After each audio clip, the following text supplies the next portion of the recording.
Good morning, everybody. I don't know if you watched the news this morning, but food prices are on the rise. If you haven't checked it out yet, you might want to watch the afternoon, evening news today. They're talking about the tariffs and how it's going to cause food prices to kind of go through the roof.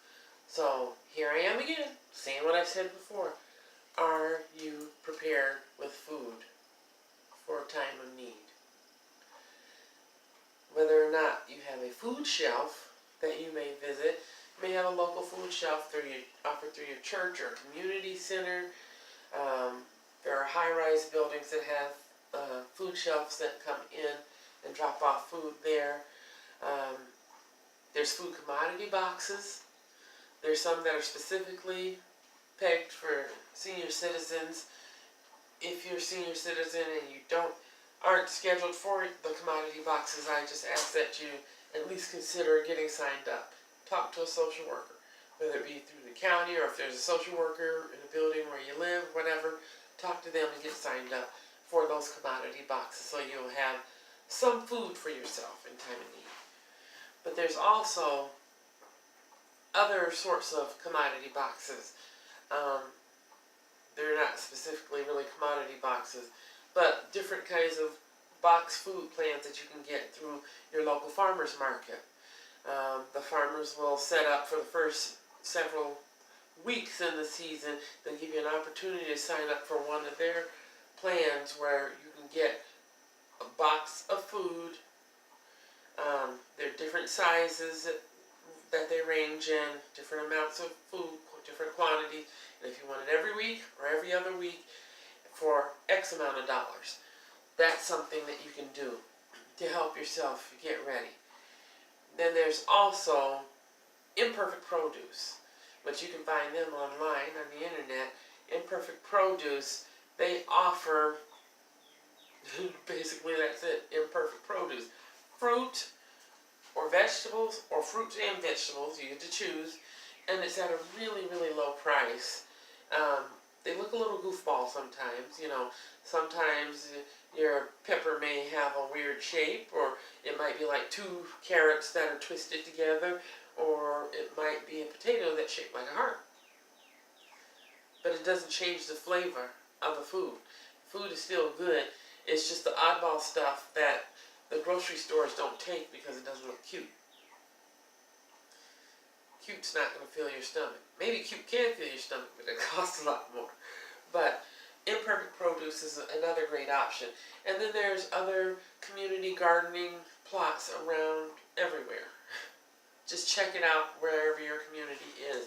There are garden plots everywhere where community members have, they start community gardens and they grow together and share food together. There are some that are even worked on by youth, kids in the city. We'll do community garden plots. There's hydroponic farming. There's a variety of things that you can do to be prepared.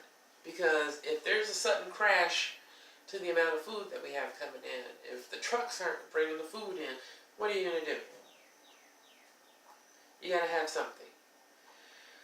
And I've mentioned before about how I like to use dehydrated food and how I have my food dehydrator.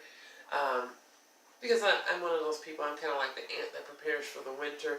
I like to dehydrate, have what I need, be prepared. In the event of an emergency, it's all cool, I'm ready.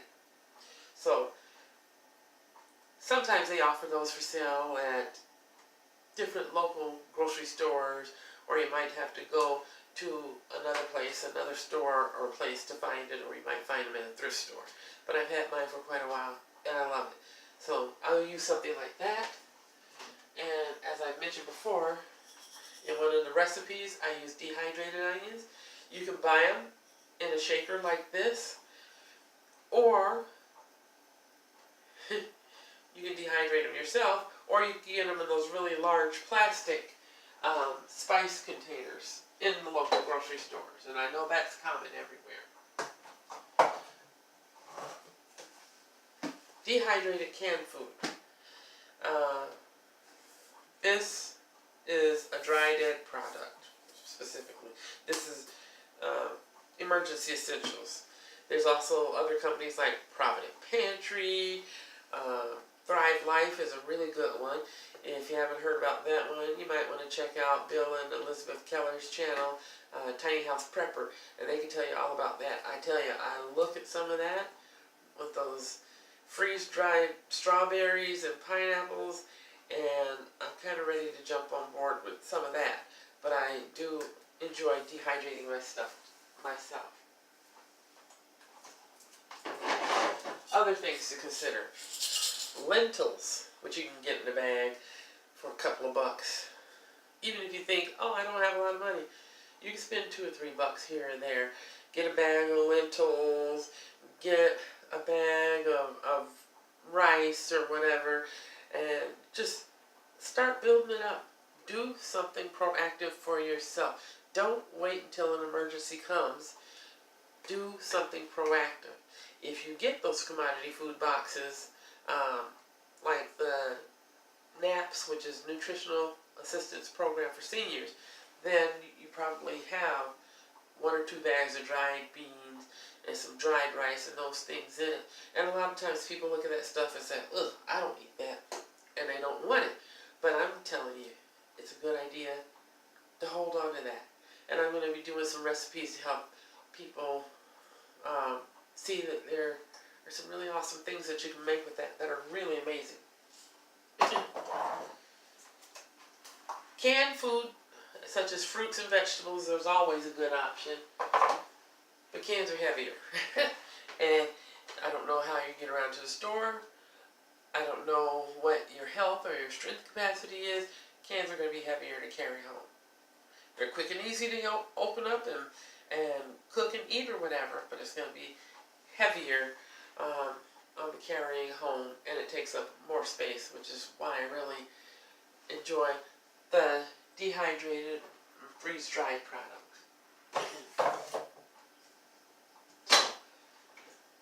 And I mentioned before about the TVP, the texturized vegetable protein, which you get in the little plastic packages.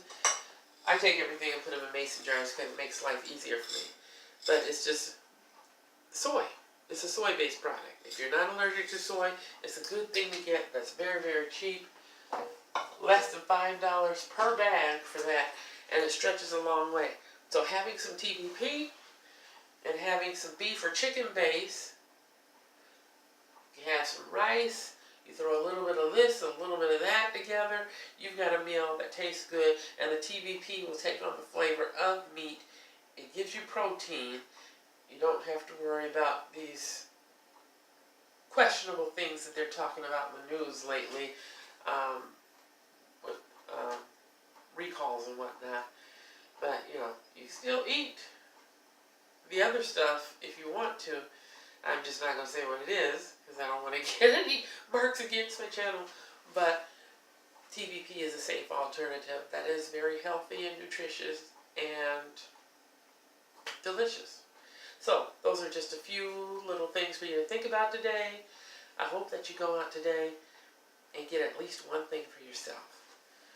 Do one thing for yourself in preparation for what is to come. Because it's coming. And it's coming fast. You know. If you like ramen noodles, go for ramen noodles. But for me personally, I can only do that so much, and then I get kind of tired of it. I like some variety in my diet. So the choice is yours. But please, do something good for yourself today. Always remember to treat yourself and don't cheat yourself. Because you are important. Thanks. Have a great day.